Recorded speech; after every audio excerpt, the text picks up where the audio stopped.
ended up putting all my money into one. And then by April, I'd made 1.4 million. All you have and all you are in is this experience of this moment. So me and you right here, right now. And once you realize that, you'll take in more. And he said the same thing. He used to drive beaten up cars and just imagine himself in the Lamborghini. And if you attach joy to that, then it's inevitable. Right, so we got Ben Cole-Edwards on the Experience Real podcast, mate. I've seen you, all over the internet, to be honest, over the last couple of months on certain podcasts and things. Seen you on the Seed System first, as we spoke about.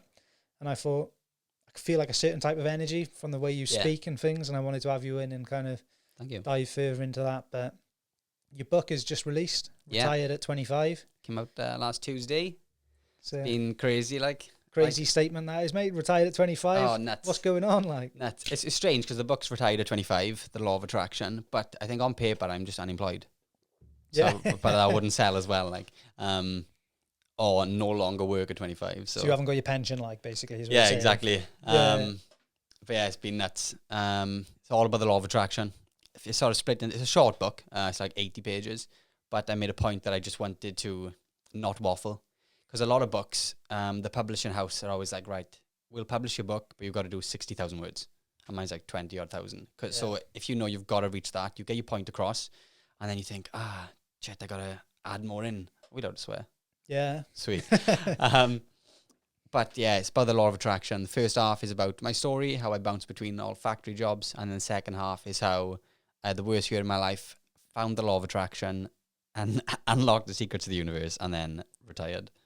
Mate, it's crazy. I go back to the book a little bit. I think this day and age, we're in short, sharp content. I don't think there's not many people who's going to sit down necessarily and read a long book. They all necessarily take as much from it. Like you said, a lot of waffling in that. You just lose people, don't you? They're not going to carry on reading. You want to hit every point as you go. And I think short, sharp was good. I'm definitely going to have to get a copy and cheers. Get a read of it. I mentioned it a lot in the book. I said that if you can teach a lesson in one sentence, and some people just drag that across 3 chapters. If I can get a point across in one sentence, then it's going to get across in one sentence. I think you can lose it as well if you drag it out, can't you? People are just click off. I know it's different with a book. They're probably a bit more invested. But I know, with these podcasts and all, sometimes you do a 2-hour one and just people just aren't as interested. It's the second they look at it, they go, I can't sit down and dedicate 2 hours to this. Do you know what I mean? People are. I'm the same I'm really into cars, and I'll watch a car review video.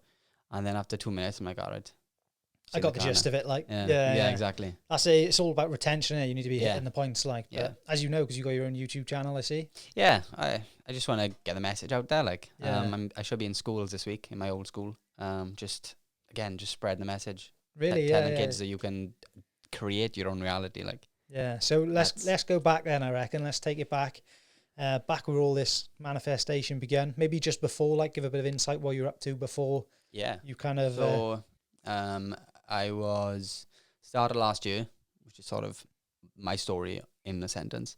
I had £200 in January last year. I was working. I lied. It's not a sentence. It's like a paragraph. I was working in Asda. Shout out Asda. I was online personal trainer, and I was just qualified to be a Swedish massage therapist. Or massage therapist in Swedish massage, not Swedish. So yeah, I was working 3 jobs, and I had £200 to my name, and that was a lot of spare money, because whenever I'd have money, I would spend it. If I had £100 and I knew tomorrow was payday, I think I have got £100 spare, I'd spend it, and then be short on bills. This was January. Friday, 13th of March, found my grandfather dead, so it went again. That's rewired me. How did that come about? Sorry, I'm not trying to break your flow up. That's all right. So a year or 2 before, he was in hospital. It's late 70s. He had 5 things hit him at once. He had a water infection, emphysema, COPD, a lung infection, a chest infection. Somehow he came out, which I sort of manifested. Came out of hospital. I told him what exactly was going to happen. I told him the day it was going to happen, because he was my father, and I never experienced death. He came out, and then March last year, I had a phone call. He'd collapsed in the bathroom. And they just had one toilet, so he collapsed against the door, so my nan couldn't get in. So no response of him, so they rang me. I lived around the corner, to jump through the window. And when I looked through the window, this is going to go really deep really quick. when I looked through the window, my nan was like shaking the door. So my grandfather's like this. I was like, oh, he's fine, he's fine, he's fine. She stopped shaking the door, and I was like, fuck. Shit. And like, first time it happened to me, and I hope that no one, I hope that you, no one listening, no one watching, goes through it. But to look at someone you love and realize that's a shell, and they're no longer in that body is nuts. And then we've been trying for a baby for a while. Me and my missus, not me and my grandfather. And we finally fell pregnant after like 8 months. Yeah. That was like 2 months later. We thought, oh, it's one in, one out. They give one and they take one. So it's all the psychics told me. They give one and they take one. We thought, oh, it's a bit sad that my grandfather's no longer around. He's not going to meet my daughter, who's now nearly 8 months. And then about 2 months later, my father had a heart attack and died.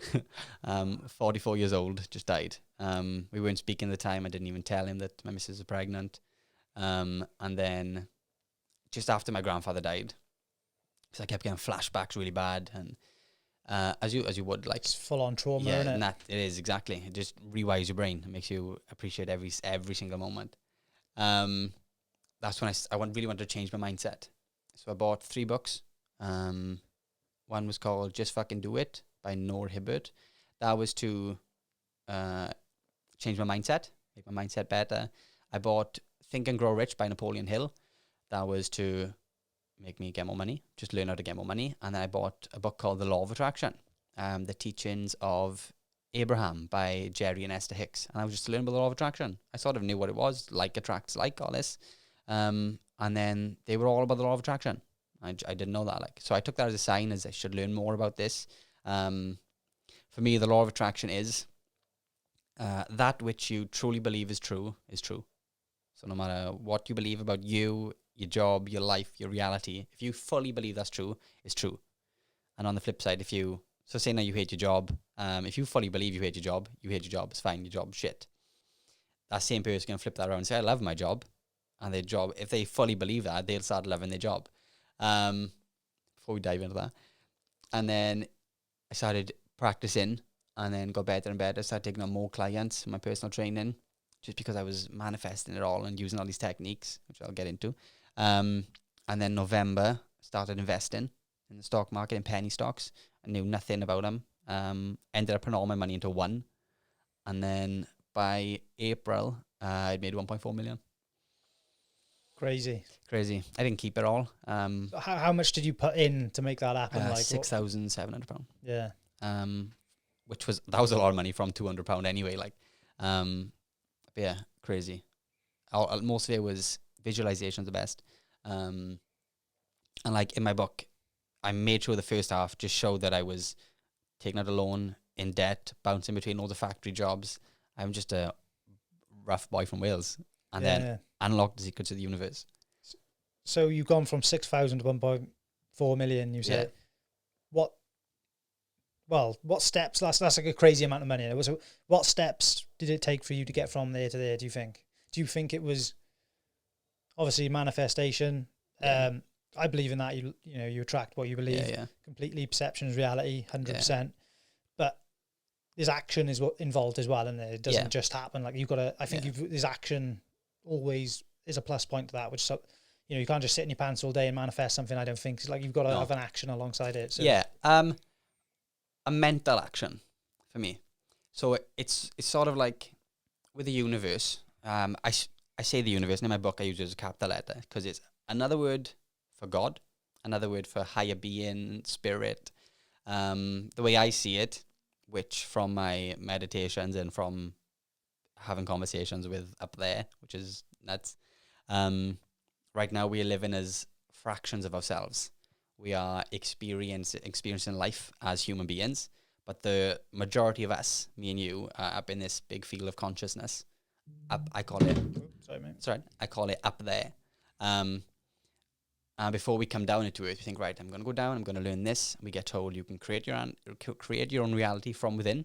We know that. We know the key and the sole purpose here on earth is to seek joy and find joy, and that'll attract more of everything that we desire into our life. And then we come onto earth and it gets drained out of us by your family. Because when you're a kid, your imagination's wild and your parents are like, oh, you want to be an astronaut? That's awesome. And then 10 years later, you're like, oh, I want to be an astronaut. And they're like, well, no. get a job first, go to uni, get married, have kids, and they just push all your imagination out to you. Like, but yeah, for me, it's you've got to work. A lot of people, when I talk about law of attraction, they're like, "Oh no, you can't just sit in your house on your pants imagining it." There is a lot of work, but it's mentally, and that's why I'm living proof of it. I did nothing. The main thing with the universe is forget about the how. So, like, I knew nothing about investing. That was not even on my radar. Like, and that opportunity came in front of me. And one day on my trading app, I seen they had a top winners and top losers section. Never noticed it. Clicked it. Right at the top, there was this one stock called Alpine 4, and it was up 91% in the day. And I had like £8,000 at that point. I'd made like $2,000 in the market. And I was like, whoa, if I had put my money in this morning, I'd nearly double it already. Like, penny stock, didn't know what a penny stock was. And I just put my money in. That'd be a bad pick for most people, like Yeah. thinking it's already up Yeah. 90%. Cause, exactly. And because I didn't even know that at the time. Like, I thought that was brilliant. And then when I made a lot of money first, I think on that one, I think it was 5 weeks to 230,000. I made $1 million in, which I lost the majority of, because I manifested it wrong. I made $1 million in 45 seconds, and that was in some cryptocurrency, which ended up being a scam. I came out with like £21,000, which is better than nothing, but it wasn't $1 million.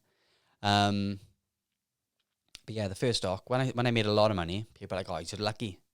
I'm not. I'm just stupid. But all my money into stock I knew nothing about, and it paid off. But the way it just appeared in front of me, and I noticed this top winner section that was at the top, and I put all my money into it. Wasn't something that I had seeked out. Like, seeked is a word, author. Like, you just kind of felt a pull to do it. That's the word. Like, I just felt that that's what I had to do. Felt like it wasn't me doing it. Yeah, it's mad, isn't it? But yeah, I started with affirmations. So I'd write down, what I tell people to do is write down a list of 10 things, 5 things that are already true about yourself. I start with my name because your brain knows it's true. So I'd say, I'm Ben Cole Edwards. I am successful. I am happy, even if you're drowning in debt. And then 5 things that are true. And then 5 things that you want to come true, that are, but write them as if they're already true.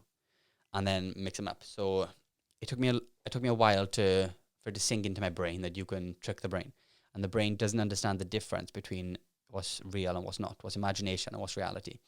If you can visualize yourself in a Lamborghini and use your senses, and you can feel the steering wheel, and you can see yourself driving, you can hear the engine, and you create the feeling of joy that you would feel when you do buy a Lamborghini, then that reality of you and the current reality of you will attract like a magnet. So I'd write down, at the start, I'm Ben Cole Edwards. I take on 1 client a day. Money flows into my life, because I was taking on like 2 clients a week on a really good week. And I was only charging like £65. I first started, I wanted £1,000 when I had the £200. And all these books were teaching about power of pen and paper. Write everything down. And then it comes true. And I thought, because it was like summer, I was sunbathing in the garden every morning reading my book. And I thought, there's no way I'm going to go in the house, find a pen, find a paper, come back out, write it down, just to read it back out. That's just a waste of time. I'll just skip that. Yeah. But then I started this. I thought, I want £1,000. So I kept creating the feel inside me that I already had it. I imagined myself opening the bank and I had £1,200 in there, because that was like a lot of money for me. For like 4 or 5 minutes a day. And then 3 days later, I had an email off HMRC. I thought, how much do I owe them? And they said, because of COVID, because my business was taking less money, I was entitled to a grant of £1,000. I was £1,046. And I was like, it's a coincidence, even though I've been manifesting this for 3 days. Took it as a coincidence. Then I tried manifesting this car, and then it appeared outside my house, but it wasn't mine. And then when I carried on reading, it was like, if you want to imagine a car and you visualize it outside your house, you've got to be in it. It's got to be your car. Loads of little things like that kept adding up. Be precise, is it? Yeah. Is that the key? Yeah. Loads of little things like that kept adding up, but I would brush them off as coincidences. Like, it was COVID, so I probably would have got a grant anyway. A car could just park outside my house, could have just been random, even though it was the same make, model, and colour. And then one day, I had, not long after, £1,200 maybe. And there was this house I seen for sale. Do you know Ogmore by Sea? Know of it. Can't Close-ish picture it to being me. there, like. There was this 3-story house, £950,000 overlooking the sea. Spoiler, I didn't get the house. But for 2 weeks straight, every morning, the 2 weeks wasn't intentional, it was just at the end of 2 weeks it happened. I'd sit at the dining table as soon as I got up, drink a cup of tea, and listen to What a Wonderful World by Louis Armstrong. And one of the photos of this house for sale was the balcony overlooking the sea. And I'd close my eyes, and I'd imagine that I had just got up, went out on the balcony, looking at the sea on that house, drinking a cup of tea, and listening to the same song. Done that for the length of the song, which is like 4 or 5 minutes, every morning for 2 weeks. And then I had 2 massage clients down in Bridgend. I went down there. At the end of the massage, she said, "Oh, brilliant, thank you. I'll book you in for every other week." I was like, "Oh, brilliant, regular client, that's money. We're going to move in December. Can we pay you more money and come to a new house?" I was like, "Yeah, no problem. Where?" She said, "Oh, Ogmore by Sea." I said, "Oh, I've been dreaming about houses down there." I said, "One of them down there." I said, "It's 3-story, £950,000. She said, "Yeah, that's it." That's your house. The exact house. Show me your house. I was going to be in that house, but it was the same as the car. I just visualized really strongly me being in the house. Not yours. Not me owning the keys. Yeah, it's crazy. Not me and my family in the house, just me being in the house. That's when it sort of hit me that maybe I can create all this. Like, to get my car, I found a photo of the steering wheel and just imagined myself in there. When I made the 1million, I changed my background on my phone to a quote that just said, "I'm a millionaire." Every time I'd read it, after like 3 days, I would subconsciously read it. And then at the end, it took a month. At the end of that month, the opportunity came up. I'll get into it for now. And then 45 seconds later, after putting 10 grand in, it went over 1 million. That's crazy. That's what? Did you just think it was going to go more? Is that why you didn't pull it out? Yeah. At the time? I was manifesting £1 million, and I got to £1 million, and then I thought I'd have more. But I asked the universe for £1 million, and it gave me £1 million. I didn't take it. Was that ego? Do you think, like, in front of me? I could get more. I can get, like, because you get this greed. Then we, like, I've invested in crypto years ago and stuff, and you'd be like, "Oh, if it just ticks over a little bit more," and then when it gets there, you're like, a little bit more, and then you lose it all. A lot of times I've gone up to a certain amount of money and thought, right, a little bit more. Like, I went to 231,000. I thought, right, 250 now, I'll take 30 grand out of my car. And then locked my phone, checked it again. And like I think it was in 3 days in one stock, I made 130 grand. And then took another 3 days to lose the 130 grand. Are you emotionally trading at that point? Like when you were doing it? Yeah, really bad. Like I was just on my phone feeling myself go grey for 3 days straight. Gambling, it's basically like... Yeah. Once you see your money start to fall, you think, I'm not going to take it out now, because then I've lost and it's going to go back up. Yeah. That's when, like, it's desperate then a bit. Yeah. I felt that feeling as well, not with that sort of money in mind, I've got to be honest. But yeah, it is the law of attraction. When I first started, my money was like doubling all the time. And I was like putting it all on my Instagram story. I was like, look, I'm not getting anything for this. This is free money. People got in, made more than me. One of my mates made £75,000. One of my clients, when I was personal training, made 10 grand, 11 grand. And I was like, look, if I can get free money, you can just get free money. But because it was going up so quick, your thoughts around money are good. And the more you see your money going up, the more you believe it's going to go up, the more it goes up, regardless of what that company's doing. On the other hand, if you start losing loads of money, you can only focus on your money going down if you're emotionally trading. So therefore, your money will only go down. And it sounds like bullshit. A lot of people are going to think, like, hoo-ha bullshit. And yeah. And, like, I get where you're coming from. Like, I genuinely believe there's something to the law of attraction. I practice manifestation and affirmations and everything. That's why I wanted to have you on, to be honest. Yeah. And I can tell you're deep into 100% belief. When I started, I thought it was bullshit. Yeah. I speak about that a lot. I'm like, this is mambo jumbo. It was like a cult. All these books were saying, write it down what you want, and then it comes true. And I was like, what? How is this a book? How are you making money from this book? It was like a religion. But yeah, everyone creates their own reality through the law of attraction. I believe that as well. I think the reason people would say bullshit is maybe they haven't got the life they want.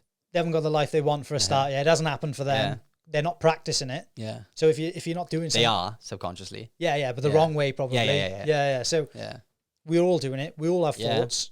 we don't walk around like blank canvases Yeah. all day. We're filling our mind with things we Yeah. want or things we don't think are going to happen for us. Yeah. That's what's happening. Everyone is in, even me and you and me driving down here, we're in autopilot 99% of the time. Yeah. We have like 60,000 thoughts a day, and they're normally the same as the day before.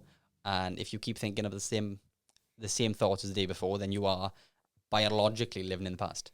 Yeah. So people are like, oh, this is bullshit. He doesn't know what he's talking about. I'm going to go back to my 9 to 5. Them, not me. It's because you're subconsciously creating your reality. You wake up every morning and you say, my job is shit. I hate my job. And you will, there's two ways to see that. Number one, the universe will agree with you because the universe is unbiased. If you say your job's shit, then your job will be shit and it'll make sure your job's shit. But on the number two, you will look out for things that'll make it shit. I worked in this warehouse before, and this guy, he'd come in and he'd hate his job. He'd complain about every single thing every minute, go home, get wasted, and then wake up in the morning, come back in, repeat the same thing. And he will do that till he dies, and unless he watches this podcast and breaks out of it. Because when you wake up in the morning, what's the first thing you do? Me? Yeah. Personally, I've got a good morning routine, I'd say now. Visualization is the first thing I do in the morning. I go outside, I get fresh air, sunlight into my eyes, wakes you up more than just sitting in the house in the dark. Yeah, perfect. And then I spend 10 minutes. First of all, I start with what am I going to look, smell, feel like in 5 years? Bring that down to 3 years, 1 year, 6 months, 3 months. What am I going to do today to impact better than mine. it? It's better than mine. I can't say it's every morning. No. But Try having a baby. We've just had one 7 weeks ago. Yeah, nice. yeah. So congratulations. that's exactly. It was solid. And now he's trying to have breakfast. now it's like, oh my god, I can't get up. It's nuts, isn't it? It just takes your soul, doesn't it? Yeah. But so before you, because that morning routine is brilliant, so props. But before you was switched on like that, every morning, I know I did, I'd wake up and before my eyes adjusted, I'd go on my phone. And I'd scroll through Facebook, Instagram, Twitter, check my emails, go back on Facebook, look for cars for sale. When I was bored, I'd go to bed, go downstairs. If I was really motivated, I'd put the kettle on and then go back on my phone until I was seriously bored and then maybe go do something with my day, if it was a day off. But it's so strange, and when it sinks in, right? You get up and you check your phone. And that's subconscious. All you were doing is your brain and your ego want to reaffirm your identity. It wants to make sure that you were the same person you were yesterday. So if you get 100 likes on all your videos you upload to YouTube, you'll wake up in the morning, and your ego and your brain wants to make sure you're still getting those likes. So you'll check your YouTube. Or your brain wants to reaffirm the world is still the same. So if you keep saying, there's loads of crimes, loads of attacks, the world is a shit place, the government shit, you will go on Facebook and subconsciously you will scroll in to see an article that says Boris Johnson's done this. Yeah. This has happened. You just reaffirm and then your brain's like, thanks, it's the same day as yesterday. It's like the yellow car thing when you're a kid, isn't it? Yeah. When you punch someone in the arm and you see a yellow car, you see them all the time when you're playing a game. Because you're creating it. And there's a group of you creating it. Yeah. It's crazy. Like on Grand Theft Auto when you find a rare car and then you get in and they're everywhere. Yeah. That's a game. I think as well, like with the Facebook thing, there's the manifestation which happens in the real world, and Facebook has kind of hit you with that with an algorithm as well. So it's like twice as strong, isn't it? Because the second you see that, it actually brings you more of it as well. Aside from the law of attraction, it'll affect your emotions so much. Waking up and if you wake up and check your bank account and you've gone into your overdraft unexpectedly, you'll have a shit day, regardless of what that day was going to be like anyway. Or if you wake up and check your bank account and a refund that you wasn't expecting yet has gone in and it's like covered £100, you'll have a great day. Yeah. But if you wake up and don't check your phone and you don't check what's happening in the bank, then all these external influences are not going to affect you. Basically, it's the way you look at things as well. Like you can take a positive from negative sometimes, and that's what I try to do now. Every time something bad happens, I say on the tail end of this bad thing happening, what's good? Yeah. Do you know what I mean? There's growth. Yeah. And it's hard to do that sometimes in the moment, but we had a moment, I haven't shared this on here yet, when the baby was first born, 3 days in, she had like a choking incident and rushed to hospital. And that for me was like a big perspective altering thing. We thought we were going to lose her for a short while there, to be honest with you. And it was just like, fuck, it was crazy. It just changed everything for me instantly. But then on the back end, like that, it was like, this just makes everything I know in the world change for me. Yeah. Everything's changed now. The way I look at the life has changed. The way I'm going to live my life has changed. I can't live in this pit, in this depressive pit. I need to make the most of every moment. And every time, like, I can feel that slip. You know, as time goes on, like, you slip out of that again, don't you? But I just keep trying to play over the positive of it all the time. And I was exactly the same last year. Like, my grandfather and father, obviously negative. It's a shit thing to happen. But then, like, I'm so, like, I couldn't look at a photo of my father. I couldn't listen to any of the songs he liked, his wedding song. Couldn't do that without bawling my eyes out and taking myself emotionally back to the past. Because when you think about something that's bad has happened to you, you put your physiology back in the past and you relive that. So if that was a bad experience, you'll have a bad experience now, even though you're not going to change anything just by thinking about it. But now I can look forward to my father and I can think, I'm so blessed that he was my father, that I had him in my life and I had that experiences with him, those experiences with him.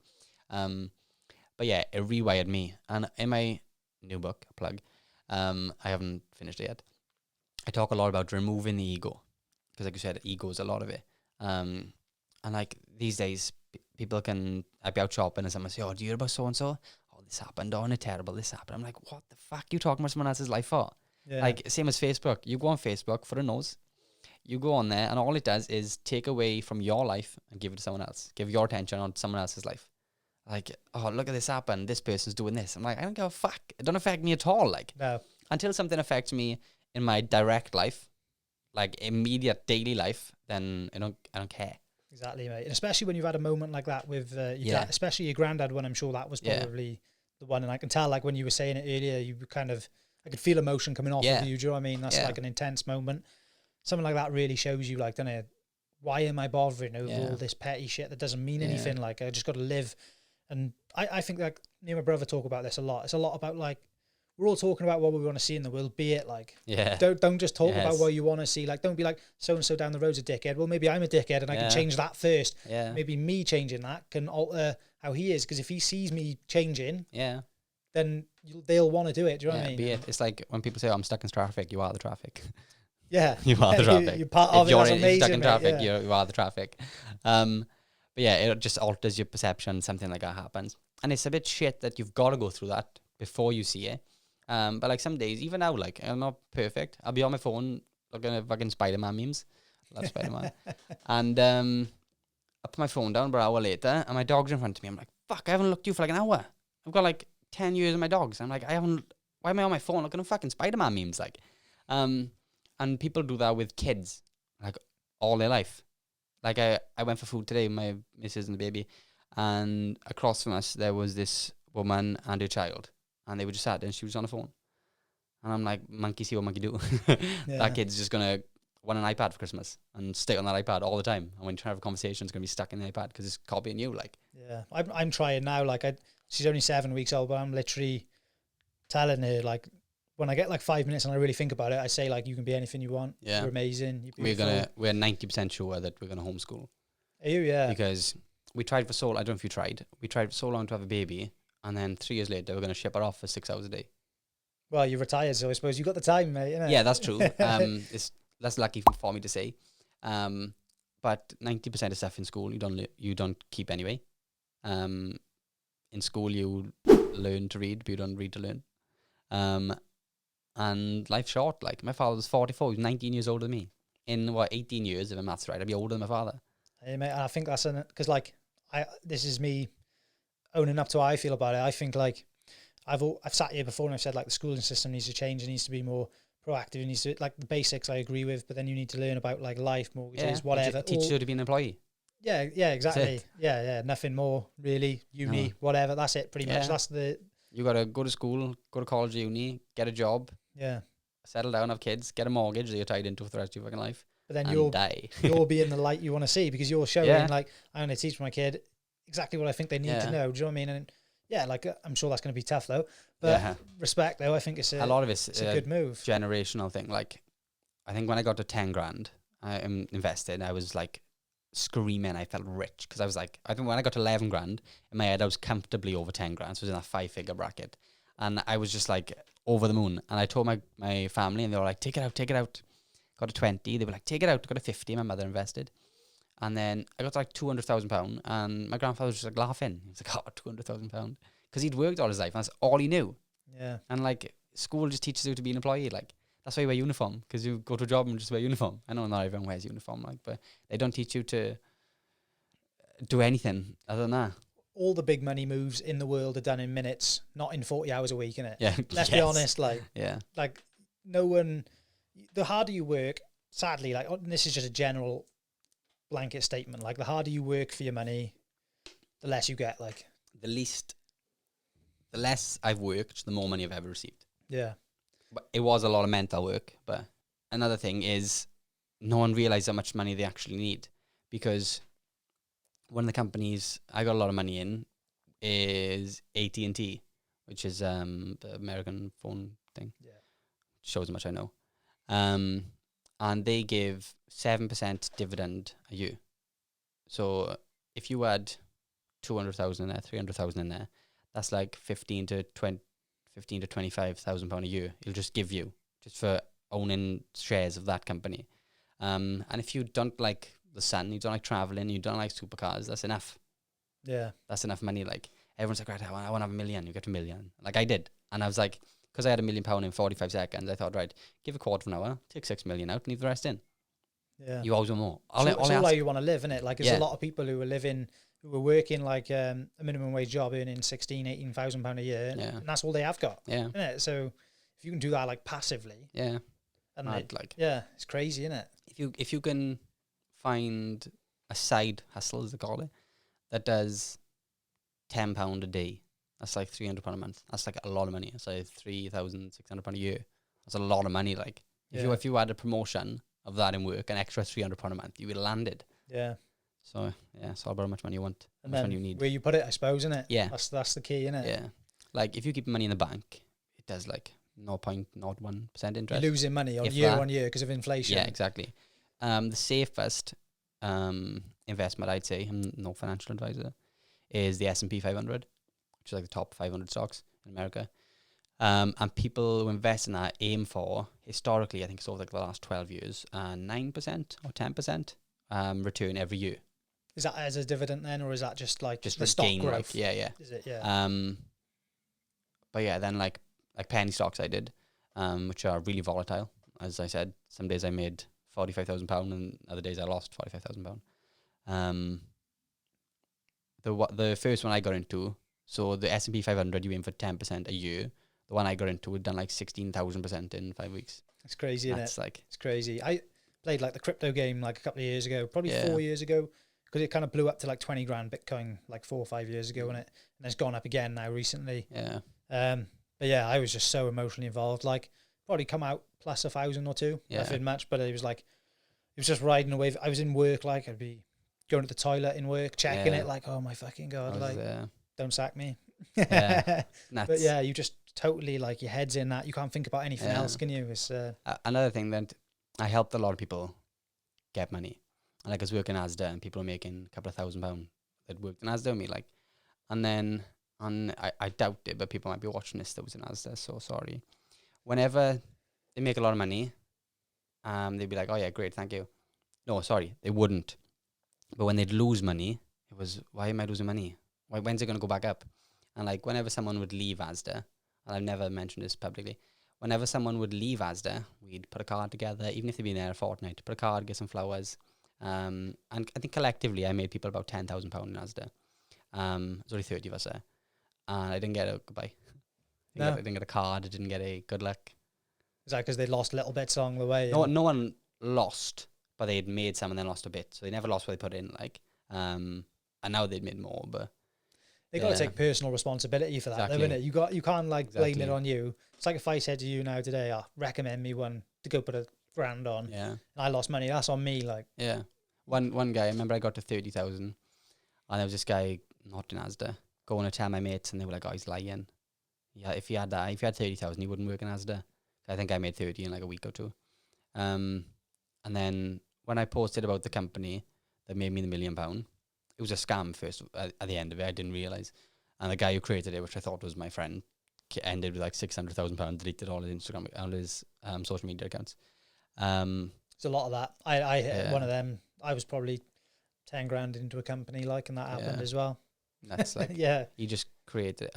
When I posted on my Instagram, I said, "This is the company that made me a millionaire." 'Cause I told everyone that it was going to come out and launch, invest in it, before I knew it was a scam. And then the same guy who said that I was lying about making 30 grand messaged me asking for advice. What were you like? I ignored it. Yeah. I know he won't watch this. He's going to watch it, you reckon? No, he won't watch it. You won't watch it? No. All right. How have you had, so obviously you got your own YouTube channel and things. Is that just like a side hobby? What's your goal with that? Are you hoping to like blow up? I didn't want to start it because I know I'd run out of ideas. I know I try and do one a week, and after maximum 2 months, I think I'm got anything else. I'm sort of at that point. I can do about 3 videos, but just to speak. It's got to be genuine as well, I suppose, Yeah, isn't it? With that exactly. sort of thing. And I suppose once you've done, like, the things you do in a specific topics, aren't they? So it's quite hard to, unless things happen in your life that make you react to it. On YouTube, a lot of like people with millions of views, the title is like, "Do this if you want to do this," or "This happened," blah blah. And mine's just like a little title. Like the last one was called "How to Remove Your Ego," and it wasn't like, "Do this in 15 minutes and you'll be a new person." It was just "How to Remove Your Ego." Yeah, it's all clickbaity stuff, innit? That's it. That's what I struggle with this. Is like, I come in here, have a genuine conversation with someone, and you feel like the only way to sell it is by kind of screwing them over with something they said. Yeah. You know what I mean? Yeah. And it's just like, but like, you can sell yourself out, can't you? When I was a millionaire for about 5 minutes. You could title 5 minute millionaire, or here's someone who made £1 million in 45 seconds. I'm gonna title the fuck out of this one, mate. Unlucky. But yeah, it's crazy, man, isn't it? It's crazy. So you've like had a bit of publicity. You've gone around and done a few podcasts and things. Which I manifested. Was it? Yeah. I thought, how can I spread this word, the knowledge? I thought, should I do YouTube videos? And I thought, I'd like to be guest on podcasts. And then that night, this guy messaged me for the seed system, and he said, we'd love to have you on. And then I thought, I speak really quick. I mumble a lot of my words. I thought, I asked him for his postcode, and his postcode was the exact same as my postcode, with one letter missing, one character missing. Like mine, I'm not going to say it, but his was exactly the same, just one less character. Like, so I went down there, and then at the end he said, "What's next for you?" He said, "I know you got your book coming out." I said, "Well, eventually I'd like to go into schools." And then that night, my old tutor messaged me, and she said, "Oh, can you come into a school after COVID in September this month? And just take small classes on it." I was like, yeah. So what are you going to go talk about investing and things? Is it? No. A lot of people have said, I've heard about you got a new book out. It's about investing. Like, no. Like I said, I don't know anything about the stock market. Yeah. It's about the law of attraction. The first book is Retired at 25, Law of Attraction. The second one, the working title, is The Magnitude of Gratitude. And that's about, I go really deep. Like, I question how time doesn't exist, how you can remove your ego, manifesting law of attraction and stuff, but just question your reality and just appreciate every moment. Like, I think you can get down to the point of questioning everything. Like you talking about time, then yes, it's like we've put that label on existence. Yeah, really, haven't we? It's like the first section of my new book. Time. 10 o'clock is bedtime. Who says? Even deeper than that. Like yeah, go on then. Like, time's great when it comes to, right, I start work tomorrow 9 o'clock, finish at 3. My flight is next week at 8 a.m. Time's perfect for that. But, like, how old are you? Don't mind me asking? 27. 27. That means, and that only means, that you've gone around the sun 27 times. That's it. Yeah. Your age only means the rock that you're on, if you believe that, has floated around this burning star 27 times. Yeah. And that's it. That's why I know people in their 70s that are 12-year-olds, and they're full of gossip, or they're always, you probably know the same people, especially where we're from. They look out the window and they think, oh, so-and-so's had new windows today. The old ones are really bad, and these ones are not that much better. Or, have you heard about Jackie working in Tesco's? His wife left, or her husband left her, probably because of her bad breath. They just, a lot of it's their ego. They want to just reaffirm that they are better than everyone else. Yeah. But yeah, that's it. What if, right? Which blew my mind thinking about it myself. So we say 10 years ago, you will learn how to drive. And you're like, whoa, I've been driving nearly 10 years, if you drive it now. It's been 10 years. That feels like a week ago. What if we just relabel 10 years as a year? And we just called it a year, because that's all we've done. Like, just label as a year because of the sun. You'd be like, oh, yeah, when did you start learning how to drive? Oh, a year ago. Oh, yeah, makes sense. That's what it feels like. Yeah. Not 10 years in the past, like. Yeah. Because the past and the future. What the hell's going on there? No, we're all good. The past and the future, both statement, do not exist. All you ever have, which is Eckhart Tolle taught me, not me personally, in the book I read, The Power of Now. All you have is this exact moment. All is ever guaranteed. This is not, oh, you could die. All you have and all you are in is this experience of this moment. So me and you right here, right now. And once you realize that, you'll take in more. You'll see the colours that sign you've never seen when we was having this conversation. Or there's lights up there and everything. You take it in more because you realise this is it. And when we first met out there just now, that was a moment then, not a past, because everything's happening at the same time, which is why you can attract and different things. And the future is not something over there. It's just a moment that we will experience then. Yeah. Mind-blowing stuff, isn't it? If you can get into it, yeah. Yeah. Well, and also, like you say, you can attach emotion to these things, can't you? Like, emotions, like... Key. I think how you feel is how you feel. Like, so everything... So, like, if you think about... Maybe it's something to do... Like, you know, you talked about the trauma of your granddad or whatever. Mm-hmm. And, like, I pictured that then being my granddad or whatever. Yeah. And obviously it doesn't touch on the emotion you had, but it does invoke an emotion that you then attach to it, and it makes you feel shit. Yeah. So I had a moment of feeling shit for you, like empathetic. And it's like emotion is emotion. It doesn't matter like if it's real or not. Yeah. So that's why like you can attach emotion positively to these things as well. So like attract them. Yeah, exactly. The key, which all these law of attraction books teach, is to find joy.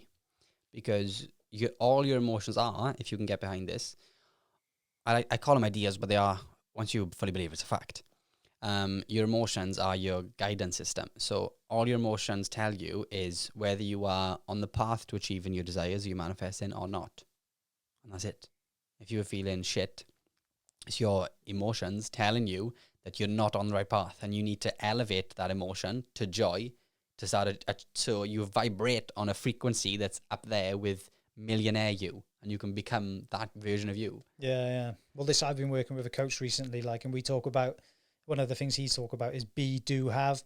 So be the person you want to be. Yeah. Like, instead of putting that at the end, don't achieve everything and then be that person. Yeah. Be that person at the start, do the work, good coach. Have what you need. Yeah. So otherwise, like, if you put the B at the end, if you put the B at the end, you're waiting a long time to get there, and then you're saying to yourself, I'll be happy when. You may never get there. Because if you be that person, you're already at an elevated level, like you said, and you're closer to your goal. Like, you're kind of taking out these roadblocks.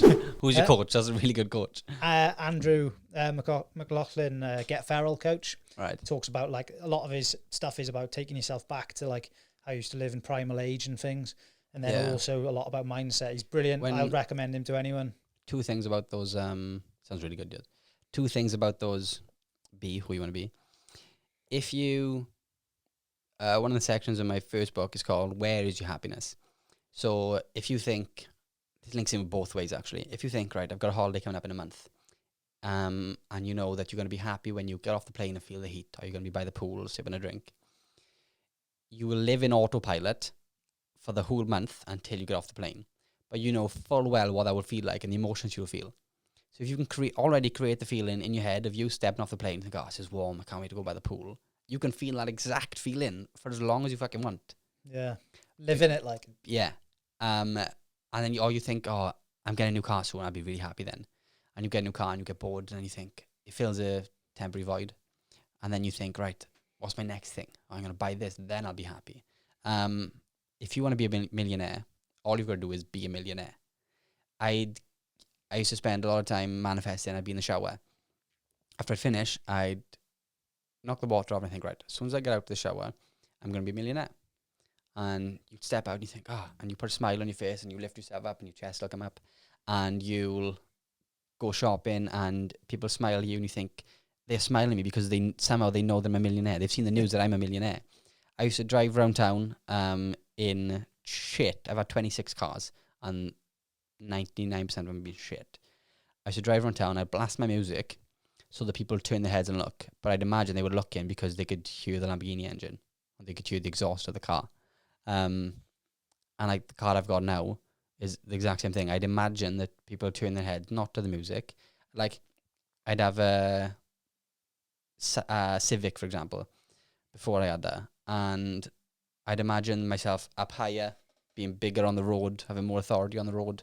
And it just catching people's eyes. But really, I'd be in a Civic, blasting music, and they'd be looking and thinking, why is he playing his music so loud? Yeah. But in my head, I was already... Conor McGregor does that. I know you're into fighting. Jim Carrey.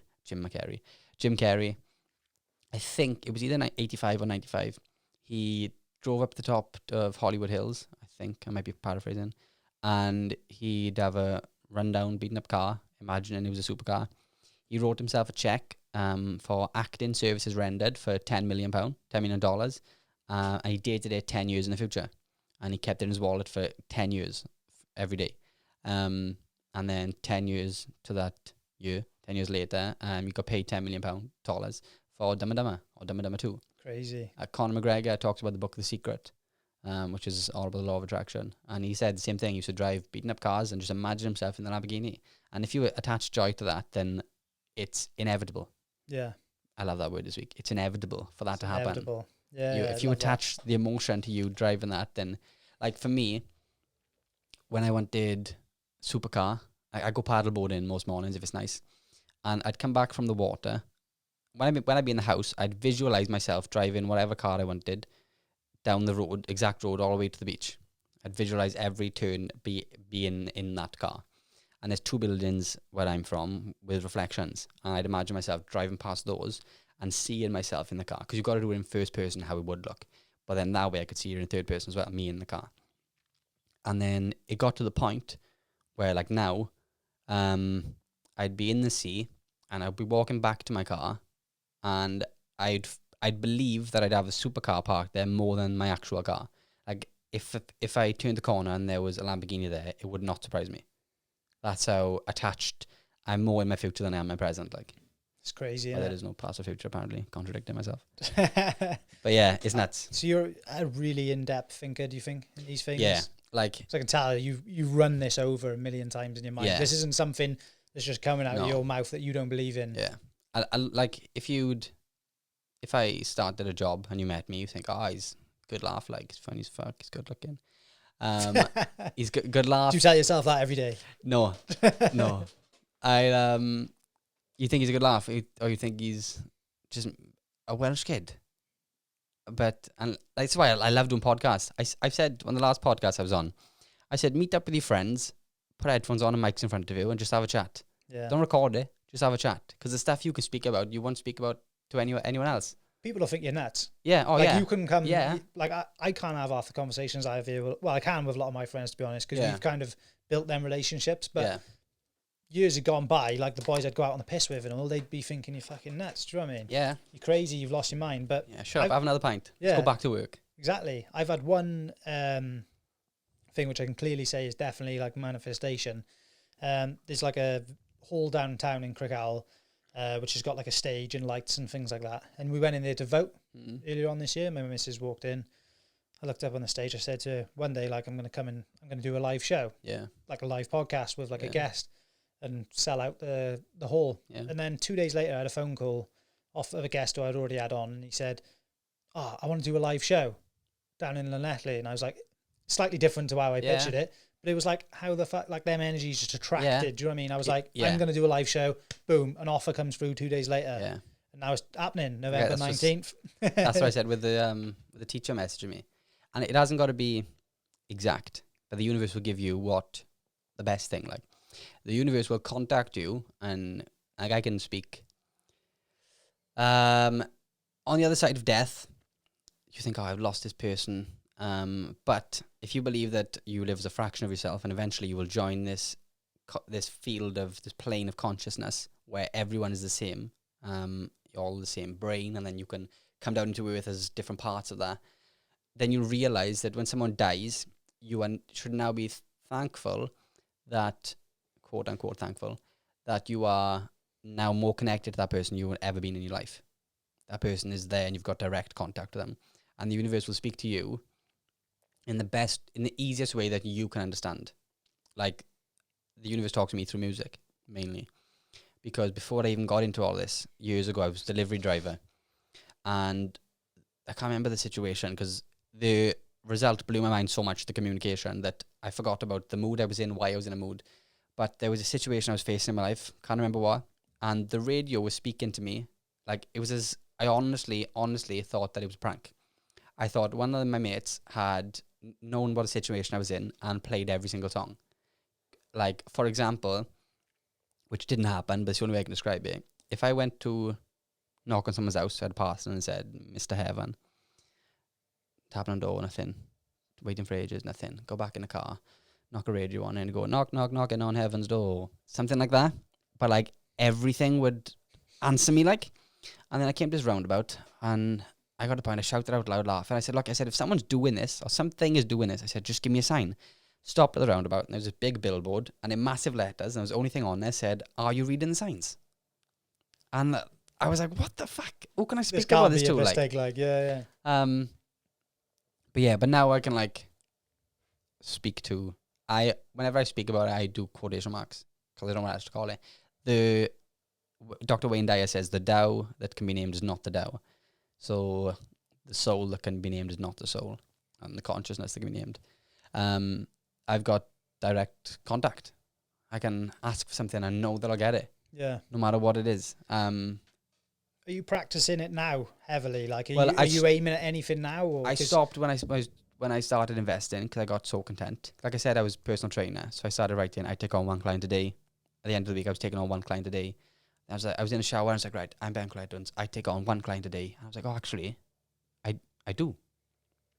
I was like, I'm not trying to make that happen. That's happening. Back to my book. I take on 2 clients a day, and then 3 clients, and then June, July, August last year, I was taking 10 to 12 clients on every single day. I was making like £500-600, and then working in Asda. It was nuts. And then it got to that point, I just stopped.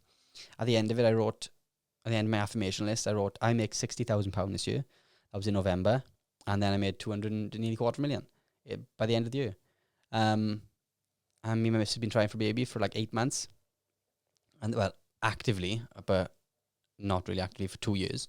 And then I wrote at the end, I thought, oh, Jess is pregnant, and then we got that week. So now I want a supercar, not for my ego because I'm massively into cars. I think I'm going to work my way up from an Audi R8, an older one. I like the Ferrari 360s, then an old Gallardo, like 2004, 2005, and then an Aventador. Because I know if I go straight for an Aventador, I'm gonna miss. I'm be like, oh well, what if I didn't get the Audi R8? But where we live now, I couldn't park one there. Got a garage, but my car doesn't even fit down the lane. Like, we want to have another baby and then go traveling, and then spend a year or 2 in Spain. Take the dogs with us, and then when we're out there, then we'll decide where we want to live. If we enjoy, we might last a month and decide to come back. We might not like it out in Spain. Might want to live out there because I said we're going to probably homeschool. And then we come back, decide a house, and then get the car. But I'm still manifesting and visualizing me driving the supercar because I know that everything else comes with it. Yeah. Like, before I had my car, I had more money because my money went up and then it dropped, and then I bought my car, then it went back up. But I had an old Civic Type R, like a 2007. And then when I got that car, a lot of people are like, oh, you're going to shut a lot. I remember one guy tweeted me and he was like, you'll shut a lot of people up now in this area, which made me think, oh, people are actually talking about me saying it's bullshit. People are just sending me indirect tweets about me saying, oh, if the stock market was that easy, everyone would be doing it. Yeah. And then when I got that car, people are like, oh, fuck, he's being serious. Jealousy, man. So it's a weird thing. Yeah, it brings weird things out of people. If I was still me 4 years ago, when I was filling myself with steroids, full of ego, I probably would have got a 30 grand, taken it out, bought an Audi R8 and stayed in Asda for years and years to come. Yeah. Because I would have just wanted to impress people. Talking about ego, because you mentioned it again then, and taking steroids and things. Yeah. When did you think, like, so when you were younger, I noticed you were into your bodybuilding. Yeah. You're obviously a personal trainer that you've mentioned. How did you go from being attached to your ego like that? Because I think we've all been there, like in our 20s, 18, 20, whatever, where we just think that's so important. Where did all that sort of change for you? The image that you have that you think you need to look like is social media. If you're unhappy with your body, have a look at who you follow first. And if you're following people, like for me, I was injecting myself twice a week with steroids to look good for other people, and that was it. I had a holiday coming up, I was like, right, I'm on holidays in 2 months. Start injecting now, I can build a bit of fluff. And then get on holiday, the sun is there, so I'll pause this way, and I'll tense, I guess, breathe in, tense my abs, tense my obliques, get my tricep, lean on something, make sure my legs are in the water because they were all skinny. And that's what you see on Instagram. But what I didn't show was me front on, where I still looked borderline anorexic, just skin and bone, because I was tensing so much and pushing my arm against my side. I had gine over my nipples, so I couldn't post photos. I remember my partner took a photo of me and her on rubber ring in the sea, and my arms are up like that, and you could see what I had estrogen build up in my nipples. Yeah. I never posted that because Instagram's highlight reel. Yeah, so yeah. the image you have of I need to look like this is from social media and the media. I think it was, obviously it's not a good thing to go through, but last year, my father, my grandfather, I think that's what changed it. That's when I stopped training, because I thought, if I was still full of ego, I thought, right, let's go back to the gym. So let's say 2 hours, time we get there and time we get back home and train. And I go Monday to Friday. That's 40 hours a week away from my daughter. That's 40 hours a month away from my daughter. It's 40 hours I'm not going to see her grow. Yeah. I'm not going to spend with her. And like, I struggle to put on weight, which is, you can, side note, if you want to come back to it, you can change your body and your mind without training and eating, right? I kept saying to myself, I struggled to put on weight. So I'd have like 2 coaches, force myself to eat 6-7 meals a day, constantly try to push heavier weights in the gym, just look better. And you'd have to just keep doing it and keep maintaining it. For what? For what? Yeah. For what? I think there's an element of exercise for health in there, but then you can Exactly, go too far. There's if you're doing it to make yourself happy, not to change your body to make you happy. If you're doing it because you're unhealthy and you want to keep fit, or you want it for longevity of health, brilliant. Like, I think the only exercise I do now, apart from running around with my daughter, is paddleboarding. I think that's about it. I go for fun exercise, basically. I go for walks a like, lot, yeah. It keeps me fit. I went from, and like, so everything's made up of atoms, right? I'm not really changing the subject. Everything's made up of atoms. And Einstein said that energy is matter. Let me jump a bit. You can create and you can manipulate all these atoms in your own reality and create whatever you want. So I used to say, I'd eat 7 meals a day, and I think if I missed 1 meal, I would lose weight. And I would. I'd look in the mirror, I'd look skinnier, my muscle, the glycogen muscles look like they depleted. Now, I must have 300-400 calories a day, maximum. Like, that's all you're eating. Yeah, that's sometimes like for about a year. That's all I eat. How are you living? Because go on, I'll let you carry it started because I think I seen a tweet and someone said something about, do we actually need 2,500 to 3,000 calories a day, or is it a ploy from the food industry to sell more food? It's the only thing that... Yeah. I know, right? Like, I've counted calories and things. Like, I fluctuate all the time, like, with my weight. But I know when I'm in a deficit, my mind works better. Yeah. Like, what's classed as a deficit anyway, you know? When I had my first coach, I was after I'd done my first fitness modeling show, and he was like, right, talk me through your diet. I told him, and he was like, he added it up, and he was like 1,500 calories. And I was like, I was taking steroids, but I was like, putting on loads of weight, getting stronger and stronger, even without the steroids, actually, because I had stopped them. And he was like, you're eating a lot less calories, like not much calories at all. But now, there'll be days when I'll get to like 8 o'clock in the night. And Mrs. like, you wet? I'm like, she's like, oh, I made you toast this morning. And I was like, oh yeah, I had toast this morning. And I said, and I feel fine because I'm not relying on, I'm practicing fasting a little bit now, and I don't really eat meat unless we go out to a restaurant, which helps a lot. But yeah, I rarely spend money on food now because I just don't really eat. And like, once I stopped taking steroids and stopped training, I lost a little bit of weight. But I'd usually lose a lot. And as I, like money, as I'd see myself lose weight, I'd lose more weight because I'd hate losing weight and I'd focus on the losing of weight. It's just like when you start training or for the first time, or you have a long break and get back, after a week, you're like, oh, my biceps are good already. Yeah. And you'll grow more because you keep thinking about the muscles growing. Or when your muscles, if you get fatter and you don't want to get fat, you keep thinking about your belly getting fatter and you'll get fatter. I think there's an element as well of like, when you're thinking bad things, like if you think I'm getting fatter, you cause stress, which then releases chemicals that will actually make you fatter. Yeah. And more unhealthy as well. So it's kind of like a vicious cycle. Isn't that how it all works? But yeah. It's, you don't look like, without trying to offend you, like, but like if I pictured someone who's eating 400 calories a day, I would picture someone who looks unhealthy. I've got a lot of oversized tops, but yeah. I don't want to get my top off. Yeah, I used to like roll up my sleeves 3 times, every sleeve, to make them fit my arms. Yeah. Because I'd be on nights out in uni before I took steroids. And like, I'll be dancing, I'd be like, make sure it's perfectly rolled up now, both sides, so my arms look all right. And then, now I don't care. I used to never wear shorts. My legs got bigger, but I never got big. And my calves barely grew. But I would never wear shorts. And if I did, they'd have to be really short shorts.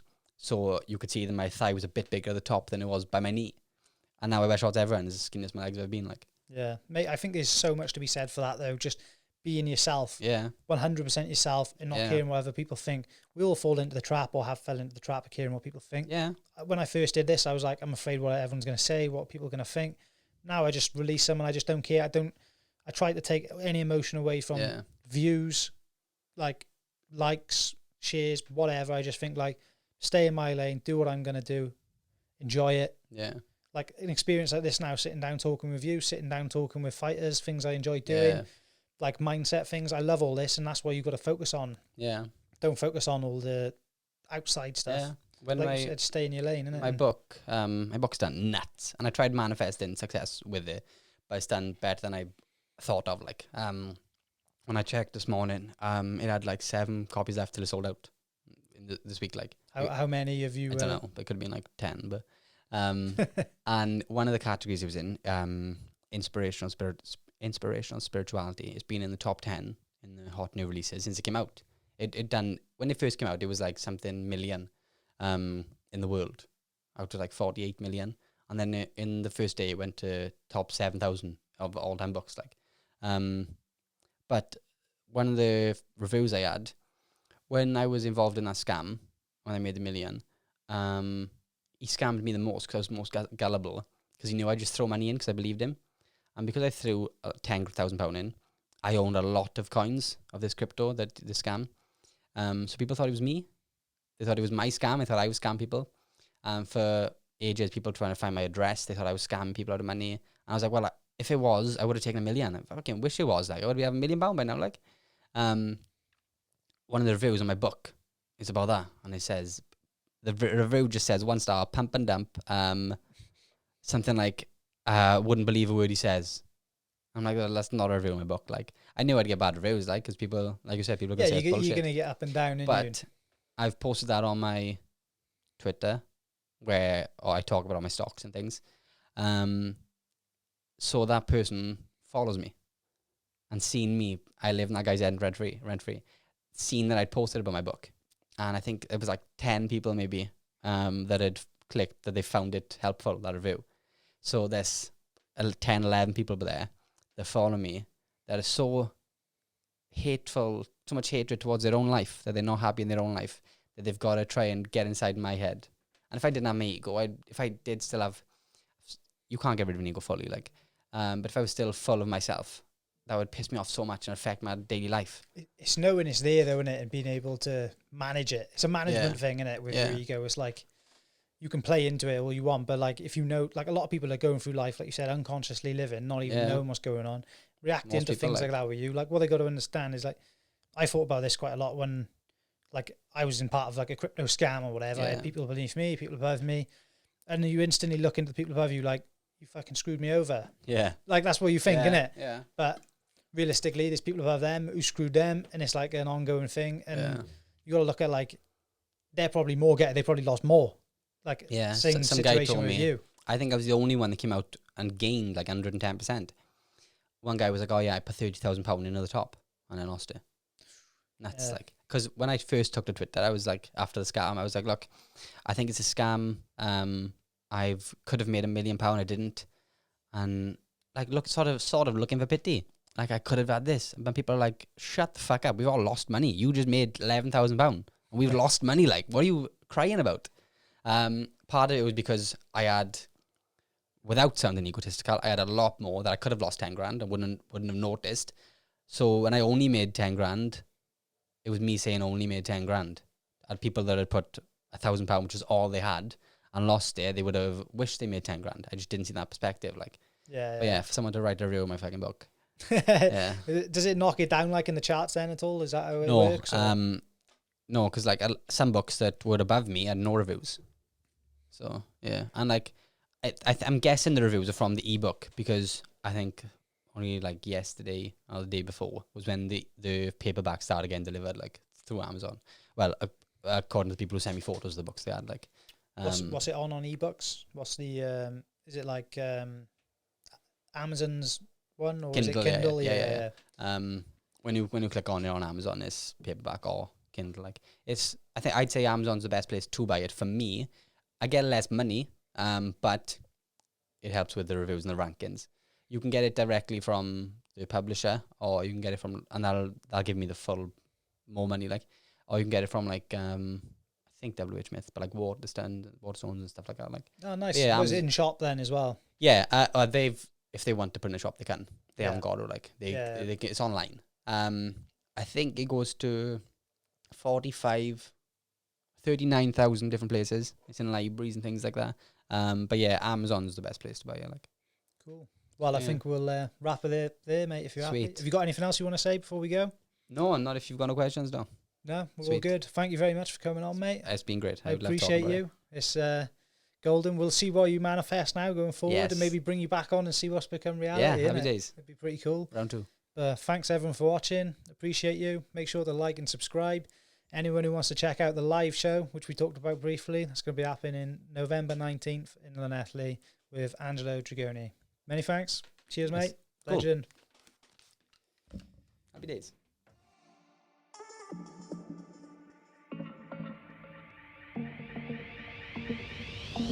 Experience Real Podcast.